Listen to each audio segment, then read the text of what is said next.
Today, we're back at it again with the van. So far, we've had some fun making this thing look the part of an adventure van by giving it some much needed body repairs, upgrading the suspension with a 2-inch lift, and adding some meat underneath. Before we get started on what we're accomplishing for today's video, I've discovered a little bit of a water leak from the windshield. Just one glance at the previous repair job up top is enough to tell you that something was wrong though. I'm parking it in my tiny garage and letting the blower sit in it overnight to dry out. And to stay out of the rain until I can get the window replaced next week. It's a small bummer, but just a little speed bump in the grand scheme of things. But now that we've dried out a bit, we're starting out on the interior with a chore that's not at all for show, but something that some say is essential to a cargo to camper van conversion. We'll be installing sound deadening materials on the inside of our living quarters. Why? Because this metal drum on wheels is the noisiest thing you'll ever go for a ride in. What a day to be driving. What a day. We'll be using this stuff, which is a stick-on sheet of rubberized, foil-backed, sound-sucking goodness. But how well does this really work? Today, we're going to test that out. So, in my mind, the real sound canceling portion is going to be when we install all of our insulation. So if the insulation is supposed to help cancel out sound, then why do we even need to outfit our van with a tinfoil hat? For this, we'll have to think of our van more as a musical instrument rather than a mode of transportation. The body of the van is like one big drum skin. Banging on the sides shows just how much noise is generated as the walls vibrate. So how do we quiet this down? Just like you would a drum kit, by using practice pads to stop the skins and cymbals from vibrating as much.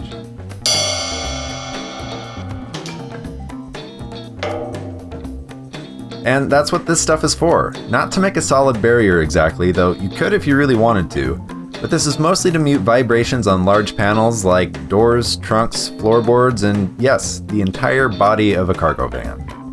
I wanted to see just how much improvement in noise output adding this stuff will make. So using a decibel reader on my phone, we'll take before and after readings to see if we'll make a notable reduction in decibels. And I'll also give a real-world opinion, as it may be a little bit difficult to illustrate road noise over the video. So without stalling any longer, let's lay down some rubber. Before we can install, let's remove the headliner and inspect any water damage, which thankfully it looks far better than what I was expecting. You don't want to trap any rust underneath the deadening material, so first let's fix any surface rust issues and recoat with a rust preventative paint. Now that the prep work's all done, it's time to get some baseline numbers.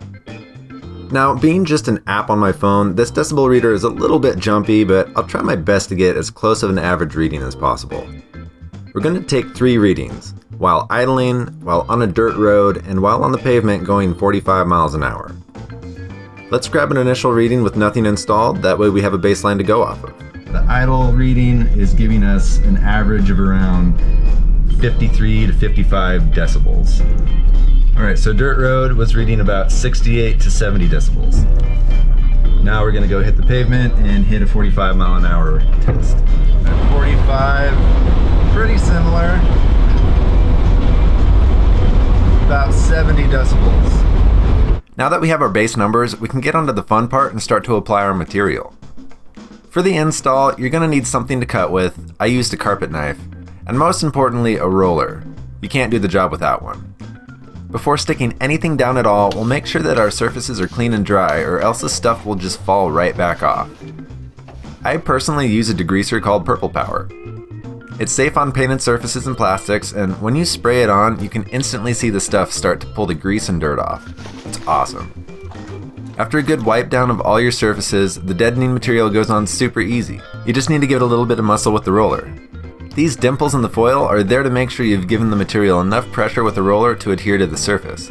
They'll become flat once you've rolled it out enough.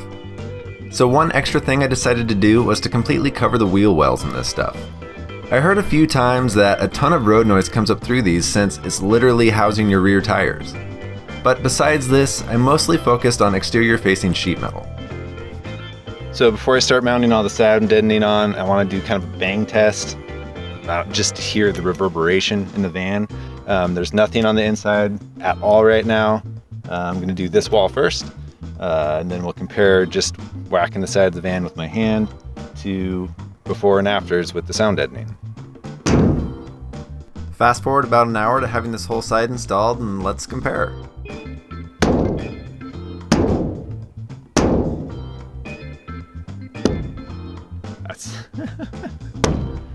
It already sounds a lot more muted. Just on the one side. So this silly little bang test illustrates pretty well that this stuff actually works at cutting out the vibrations from inside the van.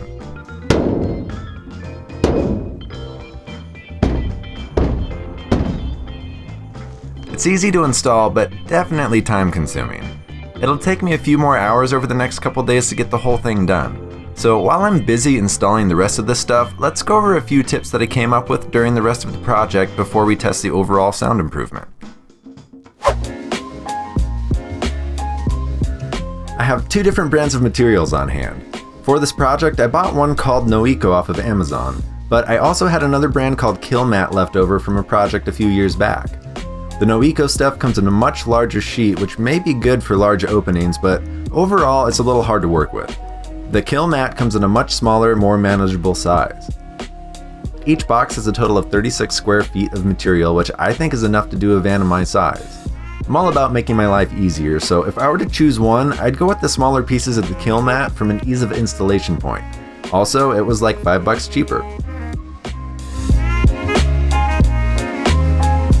You really don't need a ton. You could probably do about 2/3 the amount of coverage with more spacing in between sheets than I did and get the same audible results.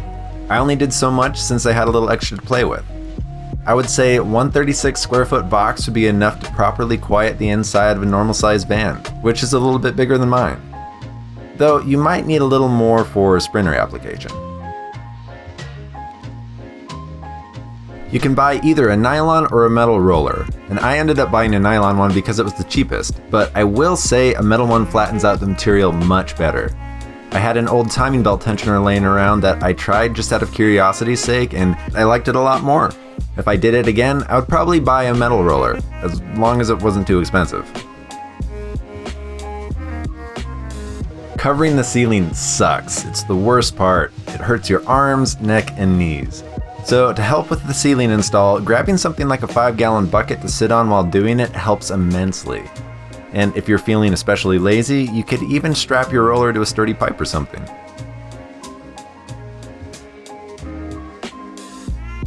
When cutting out shapes, you're going to have tons of leftovers. Save some of the backing paper for a place to keep your scraps because they will come in handy at some point, even if they're funky shapes. You'll always be able to find a place to stick them. So now it's time to see if the stuff has actually worked, starting with our idle numbers. This is the one number I wasn't really expecting to see a difference with, but we got a tiny surprise.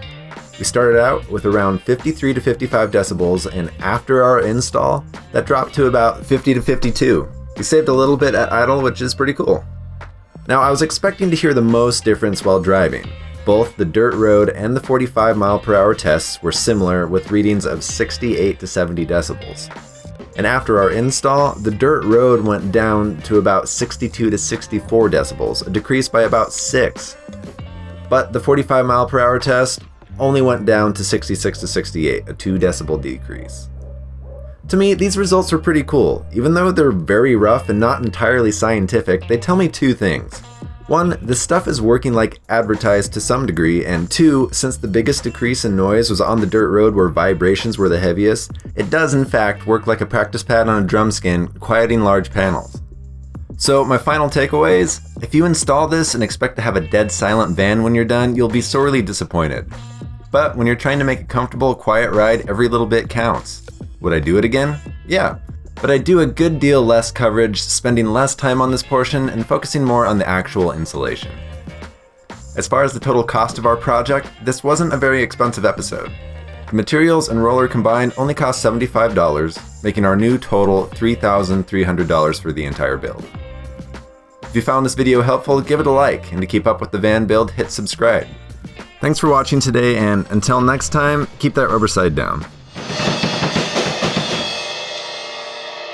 I'll stick to guitar.